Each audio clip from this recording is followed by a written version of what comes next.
साथियों, मिथुन लग्न का ये जो जातक है, इसमें तीन स्थितियां बड़ी गौर करने योग्य है। यदि ये ठीक से कुंडली ना मिलाए तो शादी के बाद में इनको मोटापे का शिकार होते हुए जरूर देखा गया है।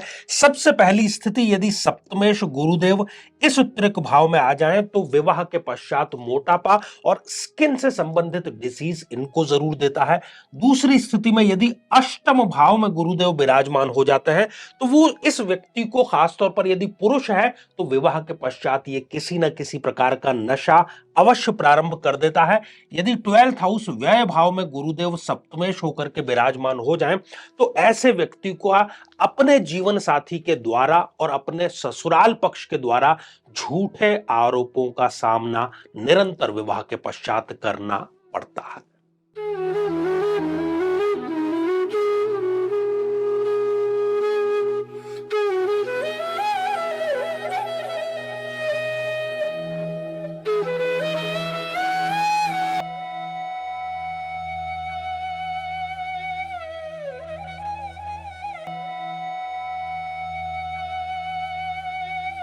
तो मेरे बहुत ही प्रिय और बेहद सम्मानित साथियों, हृदय की असीम गहराइयों से बहुत बहुत अभिनंदन, बहुत बहुत स्वागत। साथियों, इन दिनों जो चर्चा है वो चर्चा चल पड़ी है प्रत्येक लग्न के बारे में, कब शादी आपके लिए सौभाग्य या फिर कब आपके लिए दुर्भाग्य का दरवाजा खटखटा सकती है। प्रत्येक लग्न की चर्चा कर रहे हैं। यदि अभी तक आपने अपने लग्न से संबंधित एपिसोड नहीं देखा है तो यहां आई बटन में हम उसका लिंक प्रोवाइड करा देते हैं, वहां जाकर के आप देख सकते हैं और महसूस कर सकते हैं बहुत निकटता के साथ में कि कितनी गहराई का शोधपरक एपिसोड आपके उपयोग के लिए बनाया है, दोनों के ही लिए। यदि आप बहुत भाग्यशाली हैं तो आप ये एपिसोड देखेंगे विवाह के पहले। क्यों क्यों आप भाग्यशाली हैं यदि विवाह के पहले देखेंगे? क्योंकि विवाह के पहले अर्थात एग्जामिनेशन के पहले आपको पता चल जाए कि ये प्रश्न पत्र है, मैं ये क्वेश्चन पढ़ करके जाऊंगा तो बहुत संभावना है कि मैं अच्छे अंकों से पास हो जाऊं। कुंडली मिलान कुछ ऐसा ही है, आपका रिश्ता किसी व्यक्ति से जुड़ जाता है। यहां सारा का सारा दारोमदार सप्तम भाव पर होता है। सप्तमेश कहां गया है, सप्तम भाव में कौन आया है और सप्तम भाव पर किस ग्रह की दृष्टि है, ये सारी चीजें। तो साथियों, आज हम मिथुन लग्न की चर्चा करेंगे और खास तौर पर एक ऐसे मुद्दे की भी चर्चा करेंगे जो कि गुरुदेव से जुड़ा है। गुरु जो शब्द है, यदि आप ध्यान देंगे तो गुरु का अर्थ क्या है, इसका जो मीनिंग है, शाब्दिक अर्थ है, वो होता है बड़ा। यदि आप हमारा जो ब्रह्मांड है, खासतौर पर उसमें जो हमारा सौर मंडल है, हमारे जो सौर परिवार है, उसमें सबसे बड़ा ग्रह गुरु है आकार की दृष्टि में भी। तो ज्योतिष शास्त्र में भी यही माना जाता है कि गुरु का जो प्रभाव है वो व्यक्ति को चर्बी, मांस, मेद और मोटापा देता है। कुछ स्थितियां ऐसी होती है। और विवाह के पश्चात कब आप जो सबसे बड़ी गलती करते हैं कि बिना कुंडली मिलाए विवाह संपन्न करते हैं। आप शादी से पहले स्लिम ट्रिम थे और सपने में भी आप कभी सोच नहीं सकते थे कि इतने मोटे आप हो जाएंगे या हो जाएंगी।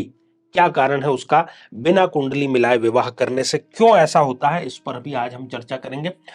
साथियों, इस पर हम चर्चा करें इससे पहले एक बेहद जरूरी सूचना मेरे उन सब प्रिय भाइयों और बहनों के लिए जो विवाह के लिए भटक रहे हैं। सारे उपाय वो कर चुके हैं, विवाह उनका नहीं हो पा रहा है, तो उनके दरवाजे पर आज हम दस्तक देने के लिए आए हैं। 15 अगस्त श्रावण मास का समय है और मंगलवार है, अर्थात ये मंगला गौरी का व्रत हो गया। यदि जन्म पत्रिका में आपके योग ही नहीं है विवाह का, ना सप्तमेश की दशा है, ना सप्तम भाव में कोई बैठा है, ना सप्तम भाव पर किसी की दृष्टि है, अर्थात आपकी कुंडली में योग ही नहीं है, ये प्रयोग, ये अनुष्ठान इतना अद्भुत है कि योग न होने पर भी व्यक्ति का ये विवाह संपन्न कराता है। तो जरूर आप इसका लाभ लीजिएगा।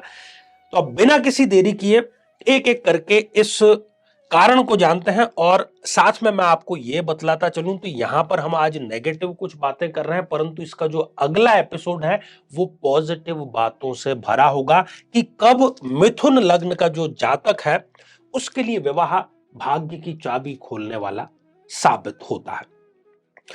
साथियों, इस जन्म पत्रिका में सप्तमेश, इस भाव का जो लॉर्ड होता है उसको हम सप्तमेश कहते हैं, क्योंकि इसी भाव से हमारा जीवन साथी, हमारा दाम्पत्य जीवन, हमारी काम क्रीड़ाएं, जो शारीरिक सुख है वो इस भाव से ही देखा जाता है। और गुरुदेव स्वयं इस भाव में सप्तमेश हैं, सप्तम भाव के लॉर्ड अर्थात सप्तमेश, अर्थात गुरु के पास ही डिपार्टमेंट है कि वो आपको विवाह के पश्चात में क्या क्या प्रदान कर सकता है।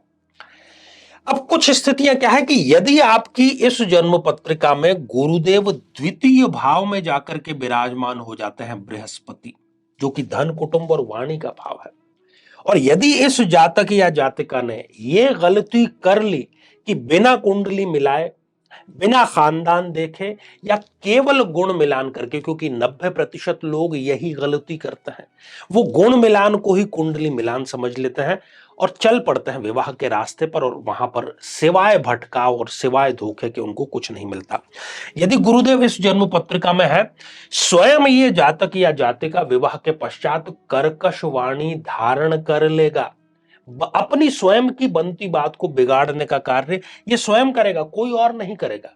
इतना ये नेगेटिव थोड़ा सा अद्भुत प्रभाव इनके विवाह के पश्चात होता है यदि ये सप्तमेश का मिलान नहीं करते हैं, तो गुरुदेव इनको जरूर देंगे। दूसरी स्थिति, यहां पर ये इनके ससुराल पक्ष के साथ में जो संबंध है उसको खराब करने का कार्य करेंगे। अपने स्वयं के परिवार, अपने स्वयं के कुटुंब, अपने स्वयं के भाई बहनों के साथ में भी इनके जो संबंध है वो निश्चित तौर पर खराब अवश्य हो जाते हैं। साथियों, यदि सप्तमेश गुरुदेव स्वयं छठे भाव में विराजमान हो जाए, यहां से आप गिनेंगे 1 2 3 4 5 6, ये छठा भाव है, भले ही यहां पर 8 नंबर लिखा है, नवीन दर्शकों की जानकारी के लिए हम बतलाते चले।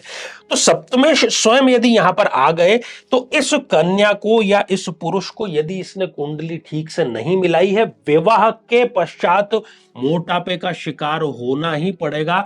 और आजकल एक नया शब्द चल पड़ा है, बॉडी शेमिंग, अर्थात आप अपने शरीर को लेकर के शर्मिंदा है, हालांकि होना नहीं चाहिए, परंतु ऐसी स्थिति निर्मित हो जाती है। गुरुदेव की यदि इनको दशा अंतर दशा चल रही हो तो ये मोटापे का तो शिकार होंगे ही, साथ ही त्वचा संबंधी जितने भी रोग होते हैं या एलर्जी की यदि हम बात करें, वो भी इनको विवाह के पश्चात प्राप्त होती हुई देखी जाती है। यदि ये पुरुष जातक है तो विवाह के पश्चात ये यदि अपना कोई बिजनेस प्रारंभ करना चाहते हैं, ऋण के कुचक्र में फंसते हुए ये नजर आएंगे स्पष्ट रूप से। बात बात पर जीवन साथी के साथ में मनमुटाव, उसके द्वारा अपमान की स्थितियां यहां पर निश्चित तौर पर देखी जा रही हैं। साथियों, यदि सप्तमेश गुरुदेव अपनी ही शत्रु राशि में और अष्टम भाव में यदि यहां पर विराजमान हो जाते हैं, ससुराल से बिल्कुल भी नहीं बनेगी यदि कुंडली नहीं मिलाई है तो, और गुरु की महादशा चल रही हो तो। ये व्यक्ति ससुराल जाना ही पसंद नहीं करता। अपने घर में भी यदि पुरुषों की बात करूं, सोएंगे तो ससुराल की तरफ पीठ करके सोएंगे, इतने इनके बुरे संबंध ससुराल के साथ में होते हैं।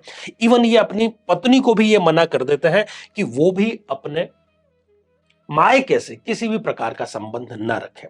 और कोर्ट कचहरी मुकदमा भी यहां पर स्पष्ट रूप से नजर आता है। साथ ही ये यदि पुरुष जातक है तो विवाह के पश्चात किसी न किसी प्रकार का नशा जो है वो प्रारंभ करने का कार्य ये कर देता है, व्यसन जिसको हम कहते हैं, स्पष्ट रूप से। और ये व्यसन यदि सही समय पर न छोड़े तो 40 प्लस की आयु में इनका जो लीवर है वो इनको जवाब दे सकता है, और किसी प्रकार की जो सर्जरी है वो भी काम नहीं आती। तो इतना बुरा परिणाम भुगतना हो, उससे अच्छा है कि हम कुंडली ही मिला लें। साथियों, यदि सप्तमेश 12th हाउस में विराजमान हो जाते हैं जाकर के, ये भाव बिल्कुल भी ठीक नहीं है। इसमें होगा क्या कि यदि इन्होंने कुंडली नहीं मिलाई है तो गुरुदेव की दशा अंतर दशा इनको वृद्धावस्था में संघर्ष देगी। जवानी में हम कर सकते हैं आसानी से संघर्ष, शरीर हमारा इस योग्य होता है, पर वृद्धावस्था का संघर्ष ईश्वर किसी को न दे। जीवन भर व्यक्ति पैसा जोड़ता किस लिए है कि बुढ़ापे में काम आएगा, परंतु ये स्थिति बुढ़ापे में व्यक्ति को अत्यधिक संघर्ष देने का कार्य करती है। विदेश में जाकर के उसको किसी न किसी प्रकार के विवाद में फंसाने का कार्य यहां पर गुरुदेव इस स्थिति में करते हैं। अब ये तो हो गया कि सप्तमेश कहां गया। अब चर्चा हम करते हैं कि सप्तम भाव में कौन आकर के बैठा है, क्योंकि शादी का तो नाम ही यही है, आप किसी के हो जाते हैं, कोई आपका हो जाता है, यही विवाह का उद्देश्य भी है। और भारतवर्ष में तो इसको 7 जन्मों का नाता माना गया है। साथियों, इस जन्म पत्रिका में यदि द्वितीय भाव के लॉर्ड, जो कि एक मार्केश की भूमिका में है, यदि वो सप्तम भाव में आकर के बैठ जाते हैं, तब भी ये बिल्कुल ठीक स्थिति नहीं है। यदि इन्होंने कुंडली नहीं मिलाई है, और खासतौर पर यदि इनको चंद्रमा की दशा अंतरदशा चल रही है, विवाह के पश्चात एक ही काम होगा इनका, दूसरा कोई काम नहीं होगा, सिर्फ और सिर्फ एक काम है, और वो है तनाव लेना। तनाव के अलावा दूसरी कोई चीज मिल गई हो तो मुझे भी आप जरूर बतलाइएगा कि ये चीज मिली है। कफ, श्वसन तंत्र, माइग्रेन, साइनस, ये सारी समस्याएं इनको विवाह के पश्चात जरूर आती है चंद्रमा के कारण। साथियों, यदि सूर्यदेव यहां पर विराजमान हो जाएं, यदि ये सरकारी नौकरी में है, तो इनको सरकारी नौकरी में किसी न किसी प्रकार का ऐसा नोटिस मिल जाता है जिसमें या तो रिश्वत या कोई विभागीय कार्यवाही इनके विरुद्ध शादी के तुरंत बाद प्रारंभ हो ही जाती है, क्योंकि सूर्य भी इस जन्म पत्रिका के लिए अच्छे नहीं है। देखिए, यहां पर मित्रता काम नहीं आती। जब लग्नेश ने बंटवारा किया तो उन्होंने सूर्य को पराक्रम का भाव दिया, जो कि बहुत अच्छा भाव नहीं माना जाता है। यदि सूर्यदेव यहां पर विराजमान है तो रिश्वत का, दूसरा विवाह के पश्चात इनको पेट संबंधी बड़ी मेजर समस्या आएगी, पाचन तंत्र, आंतों, लीवर और बुखार की जो समस्या है बार बार इनको देखी गई है। और ये यदि कुंडली बिल्कुल ही गलत या बिना कुंडली मिलाए विवाह संपन्न किया है तो हृदयाघात तक इनको देखा गया है, या जिसको हम कहते हैं कि हार्ट से संबंधित जो डिसीज है वो स्पष्ट रूप से यहां पर देखी जाती है यदि कुंडली नहीं मिलाई जाती है तो।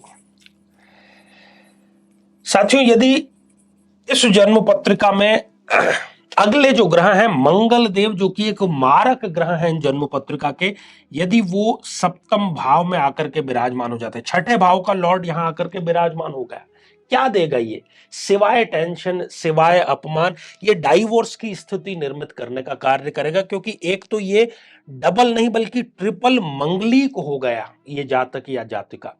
और यदि ये बिना कुंडली मिलाए विवाह संपन्न करते हैं तो इसको यही कहेंगे कि पैर पर कुल्हाड़ी नहीं मारी, जहां कुल्हाड़ी रखी हुई थी उसको प्रॉपर तरीके से एंगल मिला करके वहां जाकर के अपना पांव मारने का कार्य इस व्यक्ति ने किया है। यदि ये कुंडली नहीं मिलाता तो ये निश्चित तौर पर सप्तम भाव यहां पर इनको तलाक योग देगा,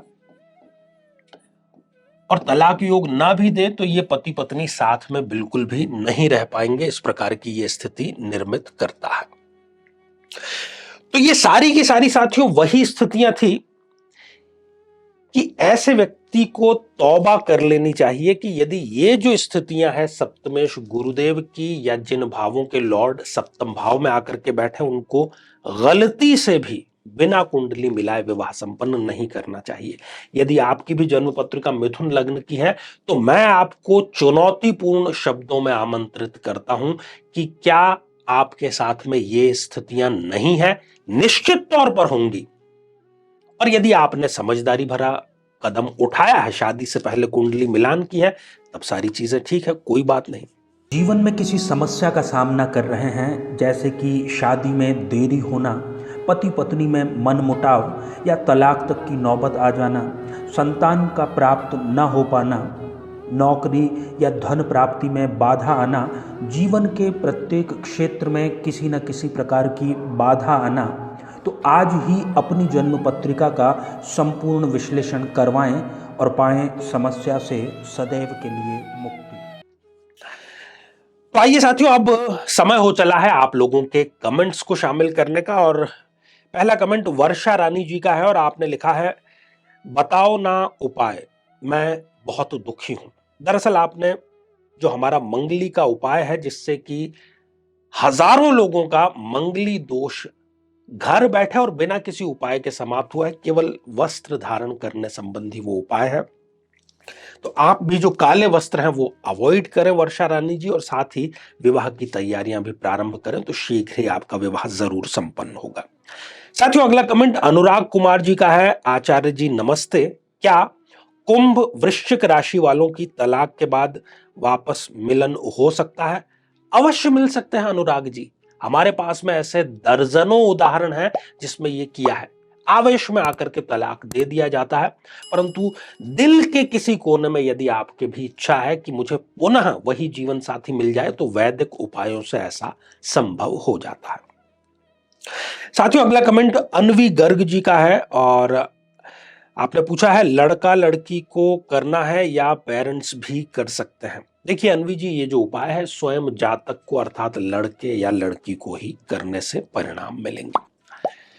तो साथियों, आज के लिए केवल इतना ही। श्रृंखला ये हमारी आगे भी जारी रहेगी, तो इसी मनोकामना के साथ में कि आप सभी सपरिवार स्वस्थ, समृद्ध और शांतिपूर्वक जीवन व्यतीत करें। नमस्कार।